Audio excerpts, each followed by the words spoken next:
কিছুক্ষণ আগে মিডিয়ায় দেখলাম আমাদেরকে আহ্বান জানিয়েছেন যে আমরা ক্লাসে ফিরে যাওয়ার জন্য।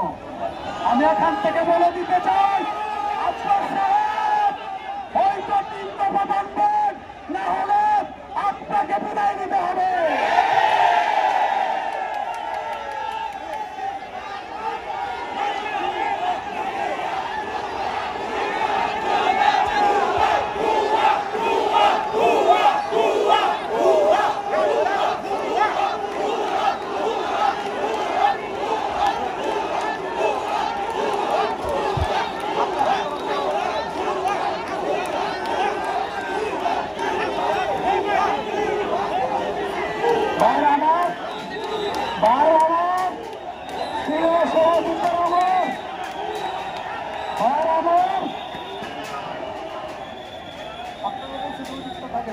কেউ ব্যারিকেডে হাত দিবেন না, আমার শিক্ষকদের বলছি কেউ ব্যারিকেডে হাত দিবেন না, তাহলে 6 লাখ শিক্ষক কিন্তু ক্ষতিগ্রস্ত হবে।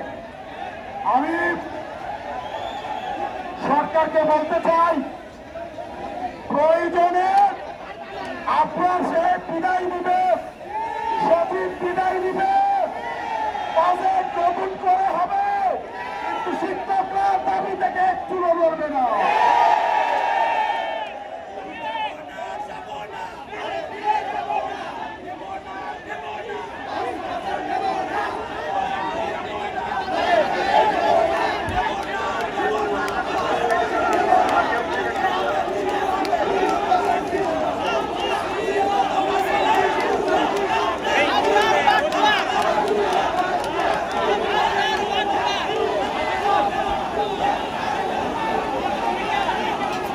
বাম সাইডে যারা আছেন একটু বলতে পারেন, আমার রাস্তার বাম সাইডে যারা আছেন ব্যারিকেডে কেউ হাত দিবেন না, আমরা কিন্তু এই পাশে আছি, কেউ ব্যারিকেডে হাত দিবেন না।